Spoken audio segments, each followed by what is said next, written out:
Okay, we're going to be painting the markings on the 190, and what you see before you is the model with clear contact brand shelf paper that I use for masks that I cut on my laser. I have all the Luftwaffe markings in CAD, so I simply cut them out in the shelf paper.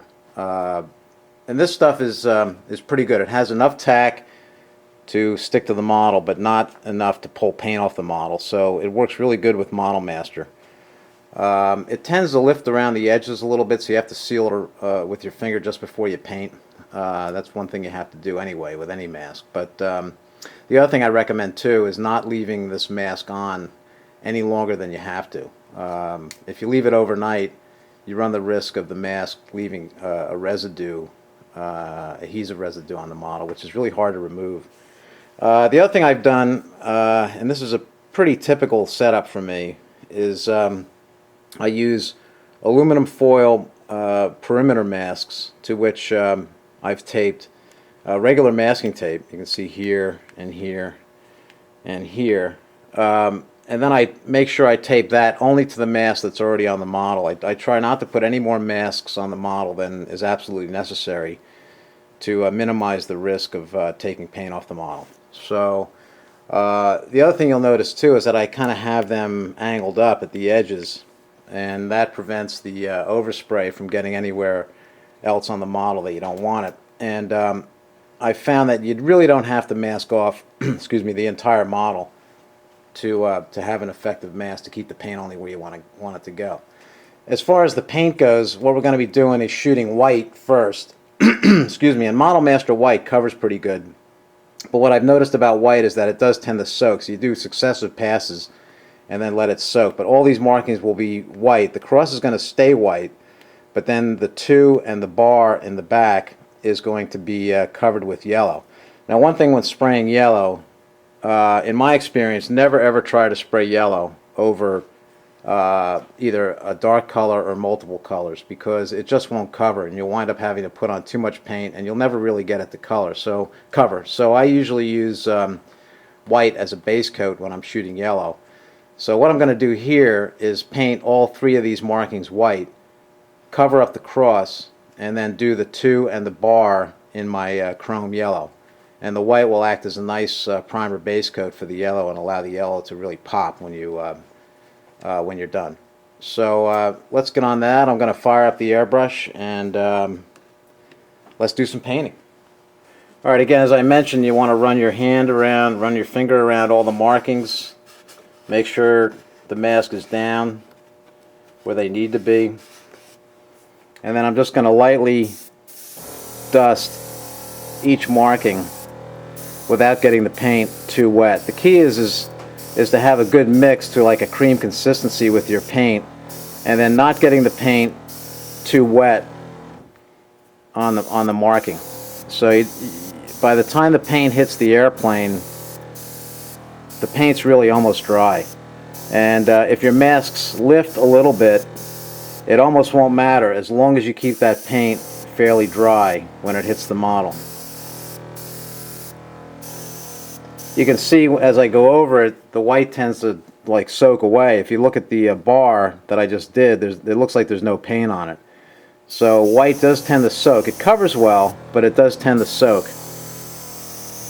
So again, a very dry, light coat. I'm about maybe 2.5, 3 inches away from the model, and I'm shooting at a very low pressure, probably about 8 pounds of pressure through my single action Badger here. Okay, just a light touch. Now, I'm not going for complete coverage. It almost even looks better when you don't get complete coverage, if you can see a little bit of the base coat showing through. And don't forget, this was a late war airplane that we're doing here, so you know they didn't spend a lot of time on getting a museum quality finish on these things. You know, they wanted to put on what they had to put on and get the thing out the door. So a little bit of base coat showing through kind of looks neat, and also it tells everybody that you painted the markings, and it also makes the marking blend into the rest of the model better and all the camouflage. It really almost looks better. So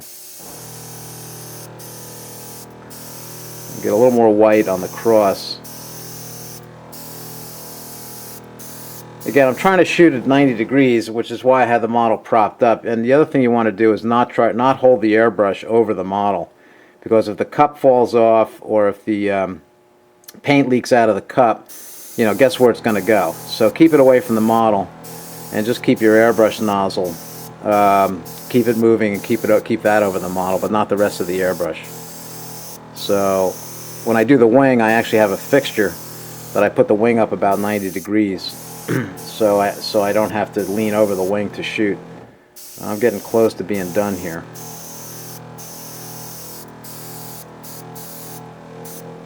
Now I'm going to leave this mask on, and I'm going to go right to my yellow. But before I do that, what I will do is hit it with my heat gun, but I will hit it with the cold setting, never the hot setting when you have a mask on the airplane, because you run the risk of the adhesive coming off the mask. So the heat gun's good, but use it just for cold air, never hot air. So I'm getting done with this, and I'm gonna switch colors, mask off the cross, and come back. Okay, as I did with doing the base coating, I had to clear the nozzle of my airbrush, and now I'm gonna make sure my masks are down. The white's almost dry. That's the beauty of shooting it with low pressure and shooting the paint to make it almost dry as it hits the model. I'm going to test my spray on my card first. Yep, got a good spray here, so I'm going to give it a little dusting of yellow. Just enough to get some color on it. And again, you can see I'm doing very light passes.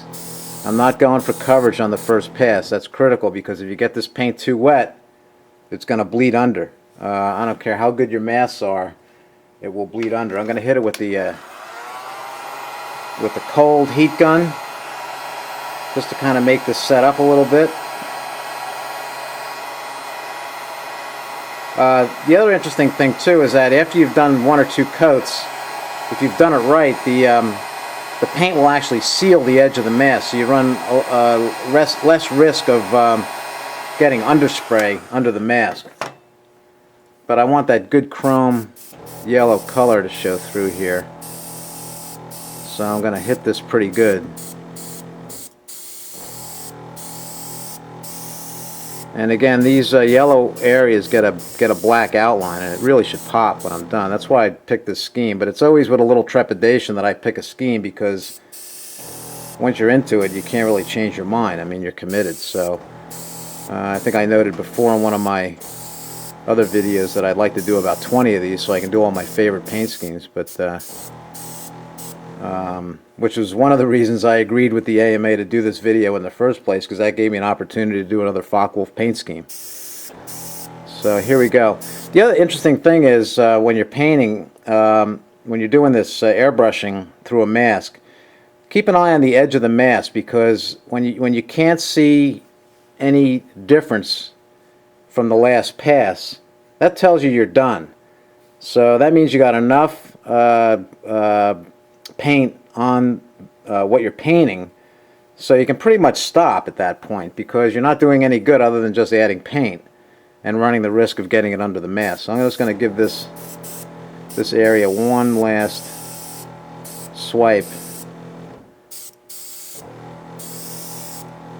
and then that's going to be it. So I'm going to take the masks off now.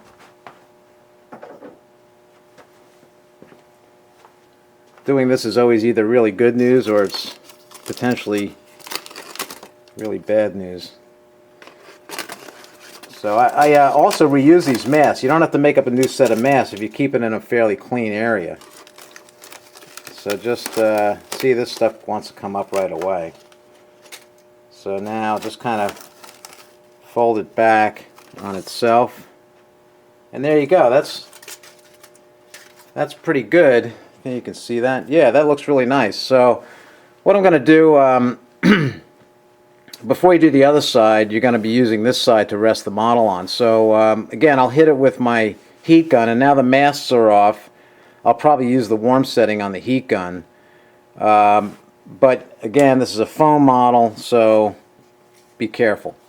You don't want to melt the thing. So the other thing too, when I'm laying a mask on a model, is I'll find a panel line that I know is 90 degrees, and I'll use that as my base reference to make sure the mask is level, if that's what you're shooting for on the model. And since I cut the masks together, the cross, and the bar, and I all know those things are perfectly level because I did them in CAD. If I find a nice 90-degree line there, that tells me I have the masks properly oriented on the model. Okay, we're about ready to do the black surround border around the bar and the number 2 on the model. I have my airbrush ready, and I'm shooting this time at an even lower pressure, probably around 4 or 5 pounds. I have a pretty nice regulator that I bought from a paint store to dial down my compressor. And what I found is that most of the compressors out there, even if they have a regulator, the regulators that they come with are not nearly as fine as what you need to do this fine painting. So I bought an aftermarket regulator that's a standalone that I hooked in with quick disconnect fittings to in line with my airbrush from the compressor. And you can dial this thing down in like 1 or 2 pound increments, and it's really useful. So it's not cheap. It's probably about a $50 or $60 part. But when you see the results, you got to have the right tools. So you really can't do this without the right tools. And then of course there's the skill in knowing how to use them. So but at least you have to have a fighting chance with getting the right tools. So we're going to do the black, and again I'm shooting very, very low pressure and fairly reduced paint. You can see here I got a nice line with my airbrush, and you can see also that this paint is dry when it hits. So it's this is the right consistency. I'm going to go over the masks one more time, and just by the way, for masks, I've masked off the yellow with my previously cut piece that I saved, and then I have a slightly larger mask for the surround. That's maybe, I don't know, less than a 1/16 away from the body of the marking. So again, on the laser, it's of course easy to do. You can have a printer cut these out for you too, a sign printer. I realize completely that not everybody has a laser. If you're cutting straight lines too, you can do a lot of them by hand, and all the general markings are pretty much straight lines, so they're pretty easy to do by hand. And what I've done is I've put out in conjunction with this video, I've asked the AMA to put out the drawings that I did for all the markings that I'm using on this model. So you can go to the website, print out a PDF, and you already have your masks at least drawn.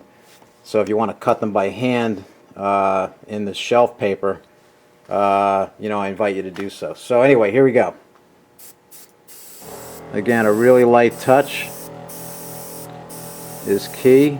Just get that paint nice and dry as it hits the model.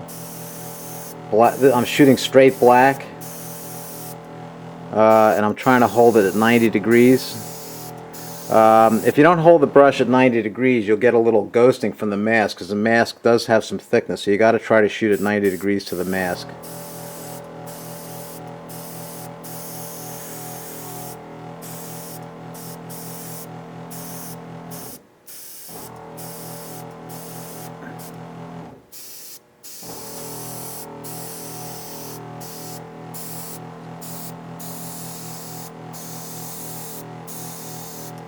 Bordered markings like this are always a challenge, because there's a bigger potential for underspray, and if your masks aren't laid on perfectly, you get them out of register, which I think I have a little bit here, but they'll look convincing enough. But black, the nice thing about shooting black is that it really doesn't take that much to cover.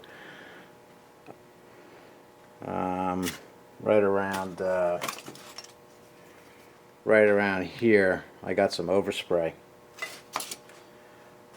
But so be it. You know, we'll just have to make it work. Just have to touch that up with a brush. Let's see the rest of it pull off here. Yeah, that doesn't look bad. I just love outline markings, but they're really hard to do, especially in the smaller scales. You know, the larger scales, it's almost easier. So, and that has such a thin border that you really got it. It's really hard to get right. Anyway, so that came out pretty good. I'll zoom in on the 2 a little bit and show you some of the goofs there. So I have an issue right here and right there. What you can do to fix some of those things, you know, nothing's perfect. First of all, you can put a splotch of weathering over that, which we're going to do anyway. We're going to dull these markings down with an overshoot of gray. The other thing you can do is lightly scrape with a piece of like a pointed piece of wood, like a piece of balsa, even a piece of plywood. But again, don't forget you're working with foam here, so you can dent the foam if you do that. Or you can just leave it, so it really doesn't look that bad as it is.